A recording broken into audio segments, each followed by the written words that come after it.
नमस्कार विद्यार्थी मित्रों, मैं डॉक्टर अजीत देव आप सभी का पवन वाघ एकेडमी के इस YouTube चैनल पर हार्दिक स्वागत करता हूं। आज कक्षा 10वीं हिंदी का रीढ़ की हड्डी, ये जगदीश चंद्र माथुर द्वारा लिखित पाठ आज हम देखने वाले हैं। देखो मित्रों, व्यंग्यात्मक पाठ जो होते हैं वह हास्य निर्माण करते हैं, लेकिन कभी कभी ये व्यंग्यात्मक पाठ अंत में हमें ऐसा कुछ संदेश दे जाते हैं जो हमें हमारी आंखें खोल देता है। तो ये पाठ कुछ हद तक व्यंग्यात्मक है, जिसे हम संवादात्मक पाठ कह सकते हैं। जो कथा होती है, कथा किस प्रकार की होती है कि मे बी एक दो लोग एक दूसरे से बातें करते हैं और उसमें से कुछ विचित्र ऐसा प्रसंग निर्माण होता है। ऐसे भी कुछ कथाएं होती है, कुछ कथाएं हास्यात्मक होती है, कुछ कथाएं बोधपद होती है और कुछ कथाएं अंत ऐसा कुछ कर देती है कि जिसकी हमें कभी कल्पना भी नहीं हो। तो यहाँ पर रीढ़ की हड्डी इस पाठ में एक लड़की, जो एक सामान्य लड़की है, जिसकी शादी होने वाली है और जिसको देखने के लिए लोग आए हैं, वो ऐसा करारा जवाब देती है कि मानो किसी ने उसकी कल्पना न की हो। तो आइए प्रत्यक्ष रूप से इस पाठ को आरंभ करने से पहले पाठ के लेखक का परिचय और क्या इस पाठ में है उसके बारे में जानकारी लेते हैं। रीढ़ की हड्डी, सर्वप्रथम हम रीढ़ की हड्डी इसका अर्थ समझेंगे, जिसे हम बैकबोन कहते हैं। ठीक है, रीढ़ की हड्डी का शब्दशः अर्थ होता है बैकबोन। तो यहाँ पर शब्दशः अर्थ नहीं लेना है, तो इसका अर्थ होता है व्यक्ति का आत्मसम्मान। ठीक है, तो जिसे आत्मसम्मान नहीं है उसे रीढ़ की हड्डी नहीं है, ऐसा साहित्यिक तौर पर कहा जाता है। तो देखिए, जगदीश चंद्र माथुर ये इस पाठ के लेखक है और इस पाठ का आरंभ करने से पहले हम लेखक का परिचय लेते हैं। जन्म उनका 1917 को बुलंद उत्तर प्रदेश यहाँ पर हुआ था। परिचय: जगदीश चंद्र माथुर जी एक वरिष्ठ साहित्यकार और संस्कृति पुरुष थे। अपने आकाशवाणी में काम करते हुए हिंदी को लोकप्रिय बनाने में महत्वपूर्ण योगदान दिया। आप प्रसिद्ध नाटककार के रूप में प्रतिष्ठित हैं। इनकी प्रमुख कृतियां है कोणार्क, पहला राजा, भोर का तारा, शारदिया आदि। गद्य संबंधी, अब इस गद्य संबंधी जानकारी वो देते हैं कि प्रस्तुत एकांकी में जगदीश चंद्र माथुर ने स्त्री शिक्षा के महत्व को दिखाया है। समाज के दकियानुसी विचारों पर प्रहार करते हुए लेखक ने नारी सम्मान को महत्व प्रदान किया है। अब यहाँ पे जो है ये एकांकी है। एकांकी का अर्थ है एक अंक में जो पूरी होती है, यानी जो बहुत लंबी नहीं होती है। जहां पर मे भी आपने कभी नाटक देखे होंगे, फिल्में ज्यादा हम देखते हैं, तो फिल्म में क्या होती है, इंटरवल होती है। ठीक है, इस इंटरवल का अर्थ होता है फिल्म दो भागों में विभाजित होती है, बराबर है। ऐसे हिंदी, संस्कृत, मराठी और भारतीय भाषा के और अन्य अंग्रेजी के जो कुछ नाटक होते हैं वो कई पार्ट में चलते हैं। कभी कभी 5, कभी 4, कभी 6, इस प्रकार के पार्ट उसके होते हैं और बीच बीच में इंटरवल या फिर कुछ देर के लिए रुका जाता है। लेकिन एकांकी जो होती है उसमें एक ही अंक होता है, कहीं पे भी रुकना नहीं होता। ये शॉर्ट ऐसा नाटक होता है, एक लघु नाटक या नाटिका ऐसे कहा जाता है। तो देखिए प्रत्यक्ष रूप से इसके कौन से पात्र है हम देखते हैं। उमा ये एक सुशिक्षित युवती है। मूलतः ये एकांकी जो है ये युवतियों के आत्मसम्मान पर आधारित है। कैसे एक शादी होने वाली लड़की अपना आत्मसम्मान को जागृत रखती है, ये इस पाठ के माध्यम से बताया है। ये उमा एक सुशिक्षित लड़की है। सुशिक्षित का अर्थ होता है जो पढ़ी लिखी है। रामस्वरूप ये उमा के पिता है। प्रेमा ये उमा की माँ है। शंकर ये एक युवक है और गोपाल प्रसाद शंकर के पिता है। तो ये शंकर के पिता यानी गोपाल प्रसाद और शंकर एक जगह एक लड़की को देखने जाते हैं। ठीक है, दोनों की शादी की उम्र है। तो गोपाल प्रसाद यानी उसके पिताजी उस लड़की को ऐसे कुछ सवाल करते हैं, तो जिसके बाद वो जो जवाब देती है वो बाकी लोग जो है भौचक्के रह जाते हैं। हालांकि उमा जो है एक बहुत ही सुशील अच्छी लड़की है, लेकिन ऐसी शांत लड़की को गुस्सा किस प्रकार आता है, वो अपना गुस्सा कैसे उतारती है, ये इस पाठ के माध्यम से बताया है। देखिए, संवादात्मक स्वरूप है, इसमें बहुत कुछ मुश्किल नहीं है। जहां पर अर्थ स्पष्ट करना है, निश्चित रूप से मैं यहाँ पर जहां पर स्पष्टीकरण है आपको मैं देने वाला हूं। देखिए, रतन राम स्वरूप का नौकर है। ठीक है, ये राम स्वरूप का घर है। ये राम स्वरूप उमा के पिताजी है और रतन ये उनका नौकर है। एक कमरा, अंदर के दरवाजा से आते हुए जिन महाशय की पीठ नजर आ रही है वो अधेड़ उम्र के हैं। जिनकी आधी उम्र बीत चुकी है उसको अधेड़ उम्र कहा जाता है।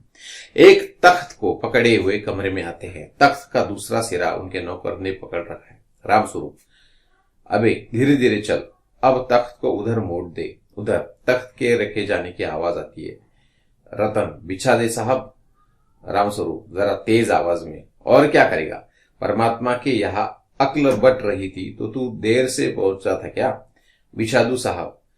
और यह पसीना किस लिए बहाया है? रतन तख्त बिछाता है। ही हंसता है रामस्वरूप दरी उठाते हुए। और बीबी जी के कमरे में से हारमोनियम उठा ला और सितार भी।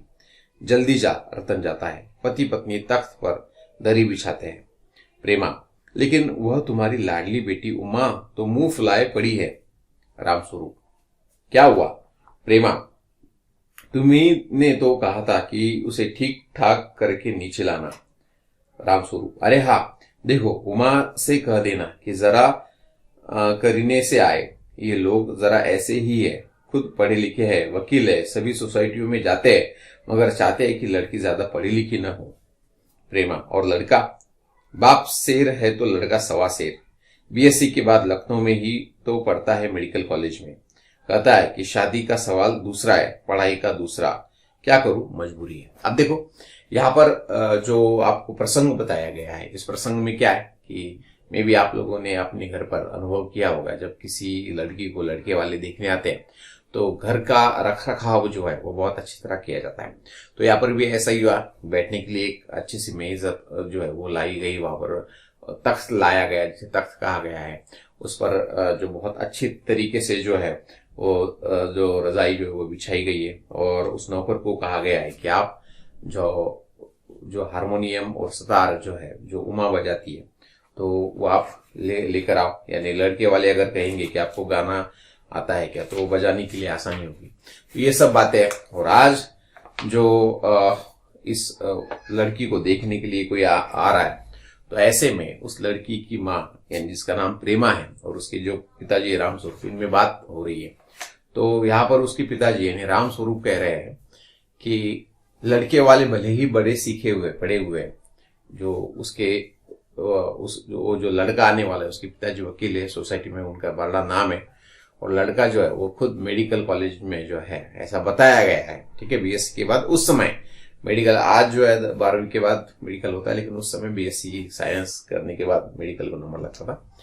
तो उस प्रकार का ये लड़का है और पढ़ाई चल रही है, और ऐसे समय में ही वो शादी करने वाला है, क्योंकि उसके घर वालों लोग जो उसके घर वाले लोग जो है उसके पीछे पड़े शादी के लिए, इसलिए वो पढ़ाई भी करेगा और यहाँ पर अभी वो शादी भी कर रहा है। ठीक है, तो कैसे ये आगे संवाद बढ़ता है देखो। रतन, बाबूजी बाबूजी, धीमी आवाज में रामस्वरूप दरवाजे से बाहर जाकर, अरे प्रेमा, वे आ भी गए, तुम उमा को समझा देना, थोड़ा सा गादी की। अब यहाँ पर और एक बात जरूरी है कि भले ही ये लड़के वाले पढ़े लिखे हैं, लेकिन उनको ऐसी लड़की चाहिए जो ज्यादा पढ़ी लिखी नहीं है। ठीक है, तो ऐसी लड़की की क्या कहेंगे हम, खोज में हो है। और यहाँ पर उमा पढ़ी लिखी नहीं है, इस प्रकार इन लोगों को बताया जाता है। ठीक है, तो यहाँ भले ही उसके पिताजी झूठ बोलने का प्रयत्न करते हैं, लेकिन उमा उनका ये प्रयत्न जो निकाल देती है। अब उस रामस्वरूप जो अपनी पत्नी यानी प्रेमा को बताता है कि उमा को बोल देना, थोड़ा बहुत गा देना मेहमानों से।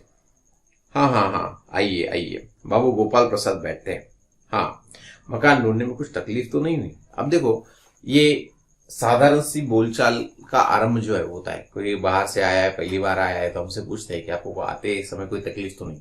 सीधा सीधा आंसर देना चाहिए, लेकिन यहाँ पे जो उत्तर होता है वो टेढ़ा होता है। कैसे देखो, गोपाल प्रसाद क्या होता है, हकार नहीं, तांगे वाला जानता था, रास्ता मिलता कैसे नहीं।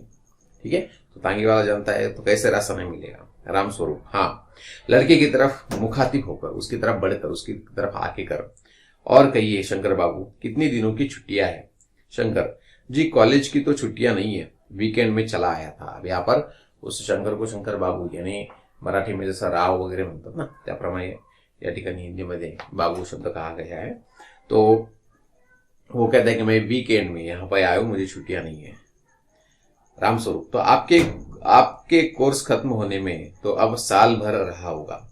जी, यही कोई साल 2 साल। अब देखिए उसका उत्तर देखो, आपकी पढ़ाई खत्म होने में कितना समय लगेगा? एग्जैक्ट हम बता सकते हैं, साल है या 2 साल है ये स्पष्ट रूप से नहीं बताता है, सीधा सीधा कहते हैं साल या 2 साल। यानी वो खुद बोलते समय जो कॉन्फिडेंस चाहिए, जो विश्वास चाहिए, वो उसमें नहीं दिखाई देता है। कैसे अब इसमें होता है देखो, साल 2 साल। अब रामस्वरूप को शंका आती है, 1 साल या 2 साल?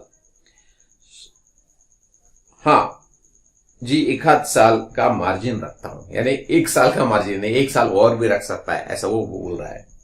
गोविंद प्रसाद अपनी आवाज को और तरीकों को बदलते हुए, अच्छा तो साहब फिर बिजनेस की बातचीत हो जाए। अब देखो यहां पर जब कोई गलत काम कर रहा है, किसी के मन में कुछ शंका है, तो निश्चित रूप से विषय जो है ये बदला जाता है। ये व्यवहार का तरीका आप अपने जीवन में समझ लेना। जब कोई बात टालने की कोशिश करता है, जो प्रश्न पूछा जाए उसके साथ के व्यक्ति व खुद व्यक्ति दूसरी तरफ बढ़ रहा है, तो समझना उसे उस प्रश्न का उत्तर नहीं देना है। तो यहाँ पर जैसे शंकर को रामस्वरूप पूछते हैं कि 1 साल है आपका कोर्स खत्म होने, कोर्स यानी जो मेडिकल का कोर्स है, जो वो डॉक्टरी का कोर्स कर रहा है, वो खत्म होने में 1 साल या 2 साल ऐसा पूछता है। तो यहाँ पर उसके यानी शंकर के पिताजी है गोपाल प्रसाद, वो बीच में कुछ बोल देते हैं। वो कहते हैं कि चलो बिजनेस की बात करें। अब देखो शादी ये कोई बिजनेस नहीं है, लेकिन ये गोपाल प्रसाद की मानसिकता है जो शादी को बिजनेस मानता है। क्या है देखो आगे,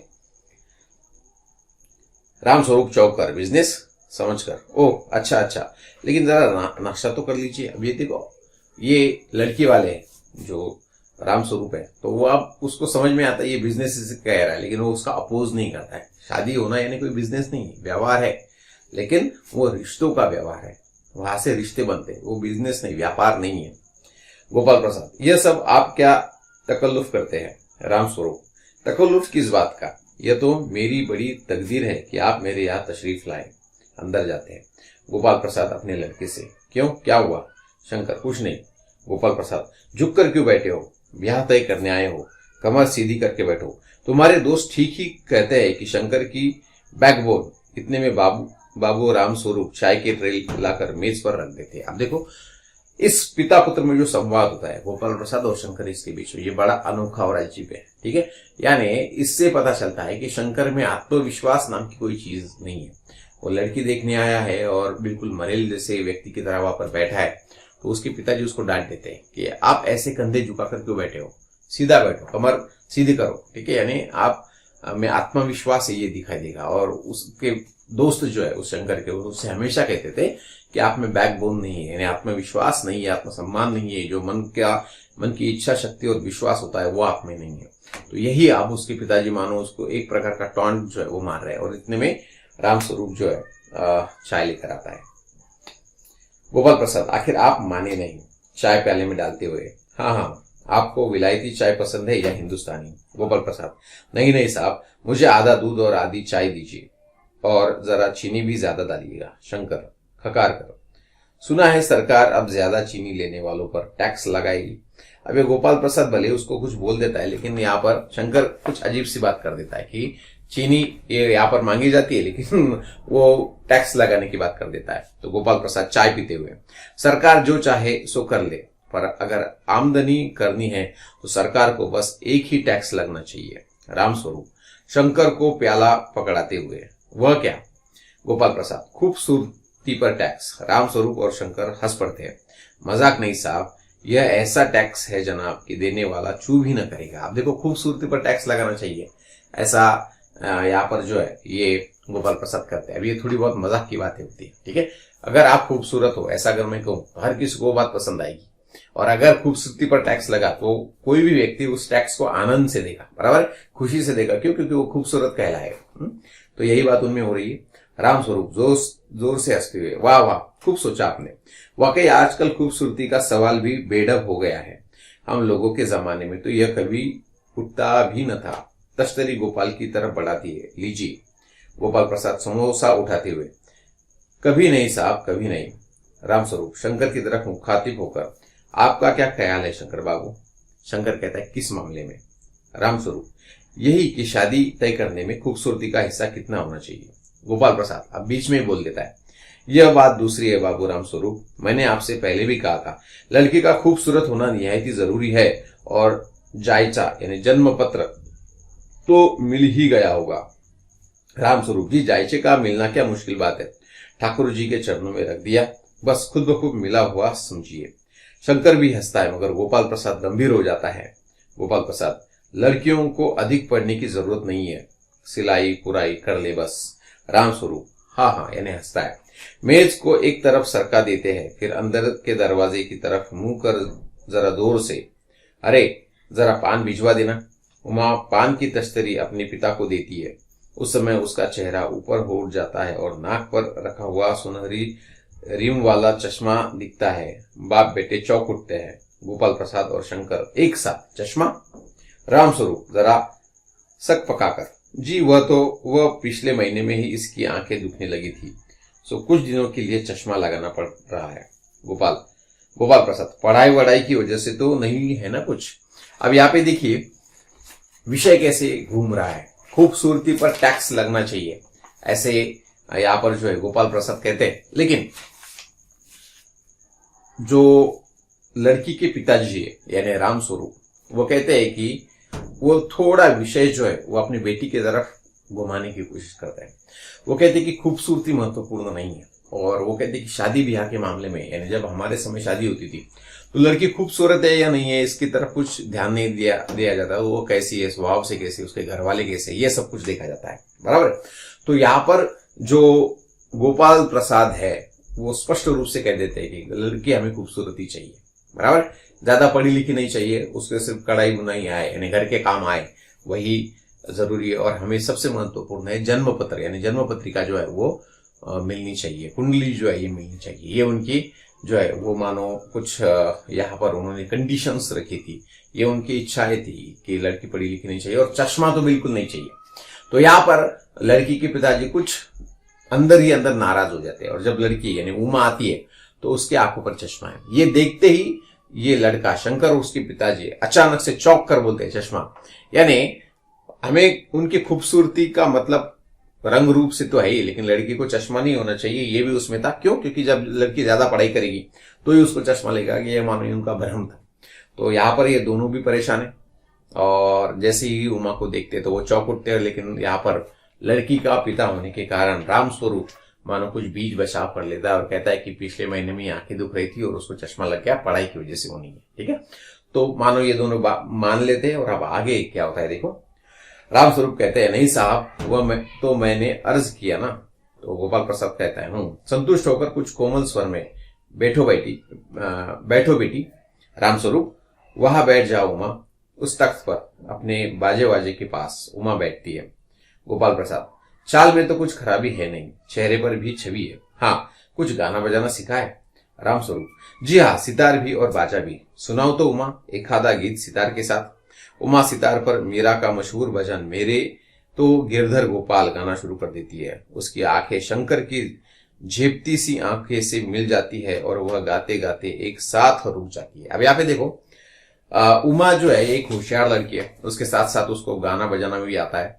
और जब गोपाल प्रसाद जो है वो उसे गाने के लिए कहते हैं, तो यानी वो कुछ मांग करते, किसी गाना आता है क्या, तो उसके पिताजी यानी रामस्वरूप ही उसको गाने के लिए कहते हैं। और वो गाना जब शुरू कर देती है तो उसको अचानक शंकर को वो पहचानती है ऐसा लगता है, और जैसे ही उसकी आंखें मिलती है वो समझ लेती है कि ये लड़का कौन है। क्या कहती है देखो। रामस्वरूप, क्यों, क्या हुआ, गाने को पूरा करो उमा। गोपाल प्रसाद, नहीं साहब, काफी है, आपकी लड़की अच्छा गाती है। उमा सितार रखकर अंदर जाने को बढ़ती है। गोपाल प्रसाद, अभी ठहरो बेटी।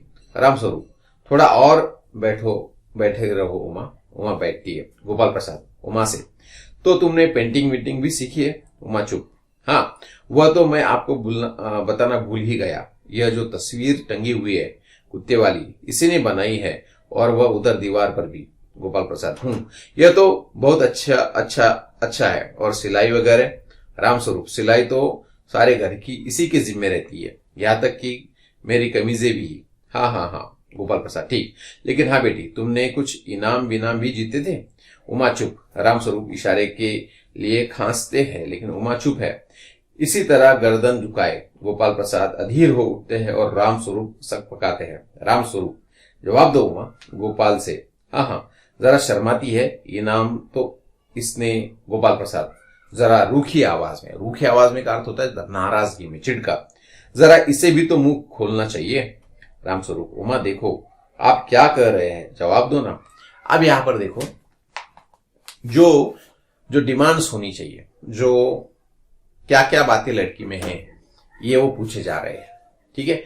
आपको ये आता है क्या, आपको वो आता है क्या, आपने इनाम जीते हैं क्या, ये क्या। अब ये सारे जो सवाल पूछ रहे हैं, अपेक्षा दिखी जा रही है, यानी एक लड़की सर्वगुण संपन्न होनी चाहिए, यही उनकी अपेक्षा है। ओके, लड़का कैसा है ये वो बताना नहीं चाहते, लेकिन यहाँ पर असलियत ये है कि उस लड़के की असलियत, वो लड़का क्या है ये उमा जानती है, क्योंकि वो उसके कॉलेज का लड़का है। ओके, लेकिन शायद शंकर उसे पहचान नहीं पाया। ओके, तो यहाँ पर लड़के वाले हैं, इसलिए गोपाल प्रसाद चाहे जो है वो उसे पूछ रहे हैं, और बेचारे उमा के पिताजी हर एक बात को अपनी लड़की कैसे अच्छी है ये बताने की कोशिश कर रहे हैं, लेकिन उमा चुपचाप है क्योंकि वो मन में नाराज है। ये लड़का अच्छा नहीं है, और इसके साथ साथ उसके पिता जो है ये बहुत ज्यादा अपेक्षा रख रहे हैं, जो एक लड़के की और से अच्छी बात नहीं है, यो वो मान रही है। ठीक है, लेकिन अब उमा चिढ़ गई है और हल्का सा जवाब वो देती है। कैसे देखो, हल्की लेकिन मजबूत आवाज में वो देती है, क्या जवाब दो बाबूजी? जब कुर्सी मेज बिकती है तब दुकानदार कुर्सी मेज से कुछ नहीं पूछता, सिर्फ खरीदार को दिखला देता है। पसंद आ गई तो अच्छा है, वरना। अब राम स्वरूप चौंक कर खड़े हो जाते हैं। उमा उमा उमा, अब मुझे कह लेने दीजिए बाबूजी। गोपाल प्रसाद ताव में आकर, बाबू राम स्वरूप, आपने मेरी इज्जत उतारने के लिए मुझे यहाँ बुलवाया था? उमा तेज आवाज में। अब यहाँ पे यहाँ पर जो गोपाल प्रसाद ये चिढ़ जाते हैं और वो कहते हैं कि शायद ये मेरा अपमान हो रहा है, और क्या आपने मुझे अपमानित करने के लिए यहाँ बुलाया था? अब उमा जवाब देती है, जी हाँ, और हमारी बेइज्जती नहीं होती जो आप इतनी देर से नाप तोल कर रहे हैं। यहाँ पर उमा चिढ़ जाती है कि अगर वो लड़की है और उसने क्या सीखा है उस पर उसकी पहचान होनी चाहिए, लेकिन जैसे चीजें खरीदने के समय जिस प्रकार नाप तोल होता है वह वैसे ही मानो इस प्रकार उसके साथ नाप तोल हो रहा है। और उमा अपने पिताजी को कहती है कि जैसे मेज कुर्सी बेचते समय जो दुकानदार है वो सिर्फ गिराई को पसंद है या नहीं ये देखता है और बेच देता है, वैसे मेरी तरह हो रहा है। यानी कोई चीज है और मानो यहाँ पर मुझे खरीदा और बेचा जा रहा है, तो ये उसके मन में गुस्सा है। देखो आगे, जी हाँ, और हमारी बेइज्जती नहीं होती जो आप इतनी देर से नाप तोल कर रहे हैं। शंकर, बाबूजी चलिए। गोपाल प्रसाद, क्या तुम कॉलेज में पढ़ी हो? राम स्वरूप चुप होता है। उमा कहती है, जी हाँ, मैं कॉलेज में पढ़ी हूँ, मैंने बीए पास किया है, कोई पाप नहीं किया, कोई चोरी नहीं की, और न आपके पुत्र की तरह लड़कियों के हॉस्टल में ताक झाक कर कायरता दिखाई है। मुझे अपनी इज्जत अपने मान का ख्याल तो है, लेकिन इनसे पूछिए कि ये किस तरह नौकरानी के पैरों में पड़कर अपना मुंह छुपा कर भागी थी। अब यहाँ पे शंकर के जीवन की घटना ये बता रही है कि शंकर किस प्रकार का लड़का है, ये वो दर्शाती है कि शंकर पर बेइज्जती का प्रसंग आया था जब वो गर्ल्स हॉस्टल की तरफ जाकर कुछ बदतमीजी कर रहा था, और जो वहां के नौकर होते उन्होंने उसे पकड़ा तो उसने उनके पैर पकड़कर वहां से जैसे तैसे वो भाग गया था। तो यहाँ पर जो पिता लड़की को छोटे छोटे और बहुत ही घटिया प्रश्न पूछकर मानो बेइज्जत कर रहे थे, उस लड़के के पिताजी को वो दर्शाती है कि आपका लड़का किस स्थिति में पाया गया था, कैसा था, और आपको ये सब जानकर मुझे ये सब सवाल पूछने का कोई हक नहीं, मानो ये दर्शा रही है। यानी पढ़ी लिखी लड़की किस प्रकार आत्मसम्मान बचाती है, ये मानो इस पाठ से बताया गया है। और मानो यहाँ पर वो ये भी दर्शा रही है कि लड़कियां होना कोई गुनाह नहीं है। ठीक है, शादी जिस प्रकार लड़कियों के लिए महत्वपूर्ण होती है, वैसे ही लड़के की जीवन की भी वो बहुत ही महत्वपूर्ण ऐसी घटना होती है। वह उसके जीवन में भी वही बदलाव, वही बात होती है जैसे लड़की के जीवन में होती है। तो वो ये बात यहाँ पर दर्शा रही है। आगे देखिए, उमा उमा, राम स्वरूप जो है चिल्लाते हैं। गोपाल प्रसाद खड़े होकर गुस्से में, बस हो चुका बाबू राम स्वरूप, आपने मेरे साथ दगा किया। आपकी लड़की बीए पास है और आपने मुझसे कहा था कि सिर्फ मैट्रिक तक पढ़ी है। दरवाजे की ओर बढ़ते हुए उमा, जी हाँ, जाइए, जरूर चले जाइए, लेकिन घर जाकर जरा यह पता लगाइए कि आपके लाडले बेटे के रीढ़ की हड्डी भी है या नहीं, यानी बैकबोन। बाबू गोपाल प्रसाद के चेहरे पर बेबसी का गुस्सा है और उनके लड़के के रुलासापन, दोनों बाहर चले जाते हैं। उमा सहसा चुप हो जाती है। भोर का तारा एकांकी संग्रह से, ये भोर का तारा एकांकी संग्रह है जिसमें से ये पाठ जो है लिया गया है।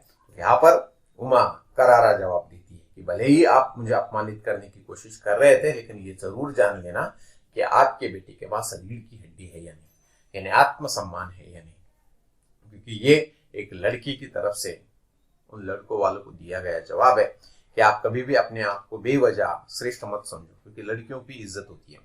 ये भारतीय समाज की मानसिकता आज कुछ कुछ बदल रही है, क्योंकि ये लड़कियां भी मानो श्रेष्ठता की एक प्रतिमूर्ति आज बन रही है। जो सारे काम लड़के करते थे, आज वो सारे काम लड़कियां निश्चित रूप से बहुत अच्छी तरह कर रही है। और ये दोनों को भी सीख है, लड़कों के लिए भी सीख है कि हमें आत्मसम्मान के साथ लड़कियों से बात करनी चाहिए, उचित सम्मान उनको देना चाहिए। और लड़कियों के लिए भी ये सीख है कि कोई भी आपका आत्मसम्मान भंग करने की कोशिश करे, कृपया करके उस बात को मत सहना और उतना ही करारा जवाब देना। अगर सामने वाला व्यक्ति गलत है तो उसकी गलती दिखाने की हिम्मत आप जरूर दिखाना, ठीक है। तो एक बहुत ही अच्छा रीढ़ की हड्डी ये पाठ आज हमने यहाँ पर पूरा किया। अगले पाठ के साथ फिर एक बार पवन वाघ एकेडमी पर हम मिलेंगे। तब तक के लिए धन्यवाद।